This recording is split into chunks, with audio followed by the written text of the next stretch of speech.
Uh, and so here we are. Uh, some of the stuff that you're going to hear tonight, nobody, even the best historians of this city, know. Uh, it's been a long time research. I could probably say it started in 1981.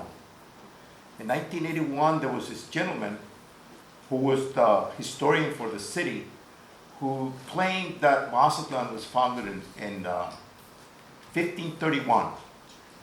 And he wrote this little booklet, and there's a plaque, brass plaque at the customs building. You can look at it, it's there. It hasn't been stolen because there's a permanent guard day and night at these buildings. All the other plaques in Mazatlan that is bronze are gone. Guaranteed. You can see all the holes where they were, at one time they were celebrating something. Anyway, let's go to the next. Mazatlan has had at least 5 places where it has been, where there is a denomination of Mazatlan. The port obviously has always been here. There's the water, all these places that we have. Now, in my research, there was a place that is called the Valley of Mazatlan. And this is a chronicle written in 1620, 1640. Someone who was born in 1548, something like that. So this gentleman died very old. And not only that, he was in Mazatlan. I'm talking about Father Antonio Tello. He wrote this book. I was going to bring it, but it weighs like 5 kilos. It's big and it's heavy. And it has, and what's surprising about this book is that none of the local historians have really read it or taken it seriously. And the reason was because this gentleman declared Mazatlan founded in 1531. They thought it was a joke. And what I found out is that he read this transcription from a handwritten statement past typing, and they made a mistake.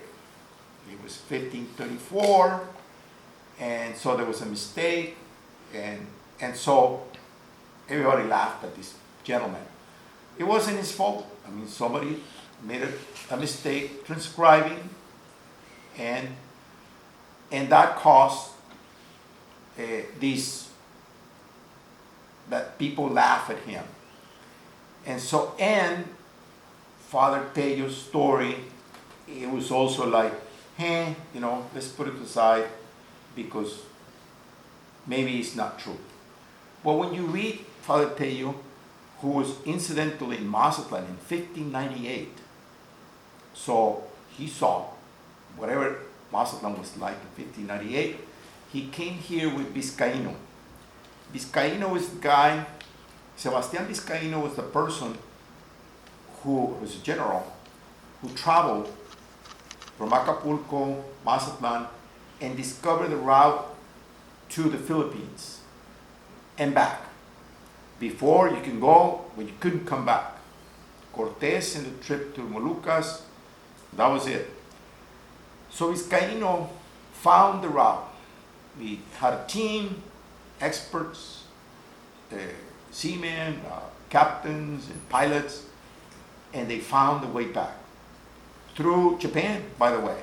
Speaking of Japan, there's a current they call the Japanese current, which goes from Japan, goes up north, and then it comes down through California. So this gentleman, Vizcaíno, was the first one to go to Japan, had a bad time there. The daimyo in Japan built him a ship. He had a a British sailor who knew how to build ships, and they built him a ship. He came in that ship to Acapulco with samurais, and it's just a whole book there. So many of the things I'm going to tell you are, something to talk about for a whole night. So I'm just have to skip from all these things that I'm telling you. Okay, so this is where the original valley of Mazatlan was, where most people, the Aboriginal Indians, live. And this is the interesting part. Pay attention to this little hill on this corner, because that's the center of my research. These pictures taken by me, this video, I went to 3 towns, and there's still one place that I haven't been to. In a minute you'll find out why. At the foot of this hill is a town called El Bajio. And I heard from old folks that Mazatlan originally was there on that foot of that hill. So I went there, see what they tell me. Lady and gentleman told me that during the storm, lightning hit some of those hills in that particular place, and these big boulders came down. I mean, big. And they say that on those boulders there are hieroglyphics, and one of them is a deer. So that gives the name to this region, the land of the deer, and starts here. If you look at it, it's pretty symbolic. It's kind of strange looking hill. It's called Cerro Zacanta. And in later writings from the 18th century, the original boundaries of Mazatlan established this hill. Cerro Zacanta, and goes to this other point and that other point, so many hectares, that's the place. It's an estimate that 40,000 Indians lived in this region. That's a lot of people for the time, for talking 1500s. That's a good amount of people. Let's go to the next one. This is Hernan Cortés. And during his tenure, when he came to Mexico, how he got here, he stole some ships from the governor of Cuba and he started his own expedition with not his ships and not his men. He just enrolled them and said, let's take the ships and let's see what we can find out. They did. And so they came to Veracruz and many other places. And in Veracruz, he met this young lady, an Indian lady, who spoke several languages.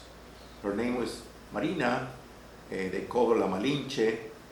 And she and Cortés had his first baby.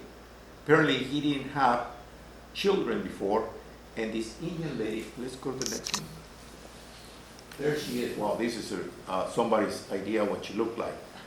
But this is Malinche. When they met, she mentioned that she came from a land where there were pearls. Now, for most of us, pearls don't mean anything except that they're nice decoration. No? Well, at the time, pearls were only worn by royalty, not by regular folks. So they were very, very valuable. Some of them still are. There's a famous pearl known as La Peregrina, whose last owner was Elizabeth Taylor, and it's worth a lot of money because it has a history, a recording of who the queens who owned this pearl, and it's now in a museum. Well, that pearl comes from this region. And not only that, the scientific name of pearls, anybody knows? Margaritifera mazatlanica. And so this name is not an accident. You know, the scientific name for a pearl, the most beautiful pearl in the world, are called. And then there are variations of that, like pintada mazatlánica, because it has another like color. If it's black, there's poetry, you name it. Well, Cortés, when he heard that, and then he came through the conquest of Mexico, met Moctezuma and all these people. When he met Moctezuma, they were carrying him. Then he came down, and he noticed on these long pieces of wood, there were mother of pearl incrustations on the decorations. Like, where do you get those? He said, well, they come from faraway lands. Like, how far? Well, you know, on the other side there's an ocean. And further up, they say that Malinche was from this region, that she didn't look like the other Indians. She's a beautiful woman, and it had to do with being from a different kind of Indian. And so Cortés was pretty much on his own, getting riches and conquering the land.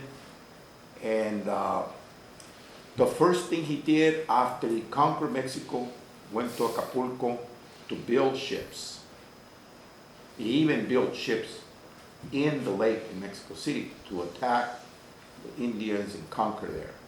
So he had expertise, people, experts in building boats, and then in Acapulco, as early as 1527, 28,